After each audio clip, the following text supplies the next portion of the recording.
दोस्तों, अगर आप भी मेरी तरह साई-फाई लवर हो तो आपने कभी न कभी इंटरस्टेलर मूवी जरूर देखी होगी। इंटरस्टेलर साल 2014 की साइंस फिक्शन फिल्म है जिसे हॉलीवुड के बहुत बड़े डायरेक्टर क्रिस्टोफर नोलन ने डायरेक्ट किया है। कहानी फ्यूचर अर्थ पर शुरू होती है जब इंसानों का अस्तित्व ऑलमोस्ट खत्म होने को आ गया है। नासा के वैज्ञानिक एस्ट्रोनॉट और इंजीनियर्स को छोड़कर ऐसे दूसरे प्लेनेट की खोज कर रहे हैं जो कि हैबिटेबल हो सकती है और इस काम के लिए इंटरस्टेलर ट्रेवल करते हैं। अब इस कहानी का ये जो मैंने एक छोटा सा बताया है ना, ये उपन्यास है। अगर आप साइंस फिक्शन मूवीज और स्पेस ट्रैवल में दिलचस्पी रखते हैं तो इसमें कोई शक नहीं है कि मूवी के बारे में सिर्फ इतनी सी चीज है। तुम्हारे अंदर अब एक्साइटमेंट बढ़ गई होगी। अब हम आगे बढ़ते हैं, इस मूवी के उन तत्वों को देखते हैं जिससे ये सदी की कितनी बेस्ट मूवीज में से एक बन गई है। नंबर 1, मूवी की शुरुआत कौन से टाइम में होती है। अब दोस्तों, ये बात इतने अच्छे तरीके से इंटरस्टेलर में बताई नहीं गई है कि मूवी शुरुआत में किसी भी तरह का टाइटल नहीं दिया गया है।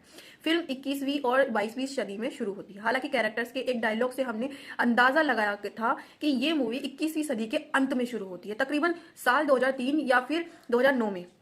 लेकिन ये भी पूरी तरीके से एक अनुमान की तरह। अब मूवी के डायरेक्टर क्रिस्टोफर नोलन ने बेस्ट फिल्म के इस महत्वपूर्ण डिटेल को बताने से मना कर दिया था। अब शेष डायरेक्टर, हम तो ये कहना चाहते हैं कि मूवी में जो हो रहा है वह अब से 5 साल बाद भी हो सकता है या आप 50 साल भी हो सकता है बाद भी हो सकता है। नंबर 2, इंसान धरती को छोड़कर जाना क्यों चाहते हैं।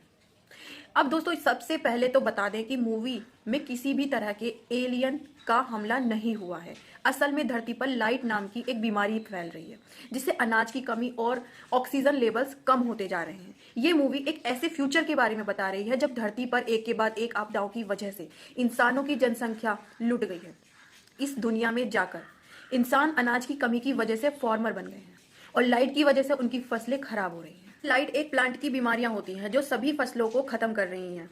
लाइट की वजह से और एटमॉस्फेयर का ऑक्सीजन लेवल भी कम हो रहा है। यानी सिंपल शब्दों में बोलूं तो हमारी धरती अब रहने लायक नहीं रही है और इंसान बहुत जल्द ही विलुप्त होने वाले हैं। क्रिस्टोफर नोलन ने लाइक नाम से एक बीमारी का इंस्पिरेशन डस्ट बाउल से लिया है जो सालों पहले 1930 में अमेरिका में आया करती थी। इसमें सूखे और गलत फार्मिंग के तरीके के वजह से धूल के तूफान आया करते थे और सभी फसलें बर्बाद हो जाया करती थी। नंबर 3, मूवी की शुरुआत का ये भूत कौन है।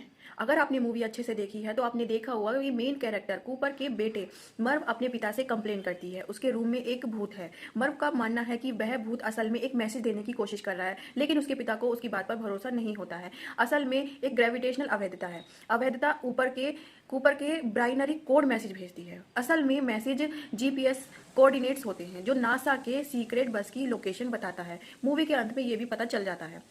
मूल 4, ये ग्रेविटी का इक्वेशन क्या है। जब कूपर और उसकी बेटी मर्व नासा के सीक्रेट लोकेशन पर पहुंचते हैं तो वहां मौजूद साइंटिस्ट उन्हें बताते हैं कि जिस तरह की ग्रेविटेशनल में उन्हें अवैधता कूपर के ने देखी है, ये बिल्कुल वैसी ही अवैधता उन्हें दिखाई गई है। ये उन्हें पिछले 50 सालों से इंटैक्ट हो रही है, बिल्कुल उसी टाइम सेट जब शनि ग्रह के पास एक वर्म होल आया है। अब यहाँ पर एक देखने वाली बात यह है कि वैज्ञानिक मानते हैं कि इस वर्म होल की कोशिश किसी ने जानबूझकर सेट एन के पास रखा है और उन्हें वे दे कहकर पुकारते हैं। नेशनल अवैध टावरों को देखकर वैज्ञानिक ग्रेविटी का इक्वेशन बनाना चाहते हैं जिससे खुद कोड कंट्रोल किया जा सके। अब जिस तरह के ग्रेविटेशनल नॉर्मलीज कूपर मॉव और दूसरे वैज्ञानिक मिनट की थी, जिसकी वजह से उन्हें ग्रेविटी के बारे में जितनी भी चीज से पता चलती थी उसे फिर से वैल्युएट करने की जरूरत पड़ रही थी। अगर हमारी धरती मर रही है और हनुमान जी को भी भारी मात्रा में पटाखे छोड़कर जाना है तो आज के रॉकेट टेक्नोलॉजी के लिए नामुमकिन होगा। ग्रेविटी हमें नीचे खींच रही थी। इंसान और रॉकेट बेहद भारी है। अब ग्रेविटी इक्वेशन की हेल्प से वैज्ञानिक ग्रेविटी को कंट्रोल करना चाहते हैं और भारी मात्रा में फूड और लाइफ ठोस प्लेनेट से बाहर निकाल कर रखना चाहते हैं।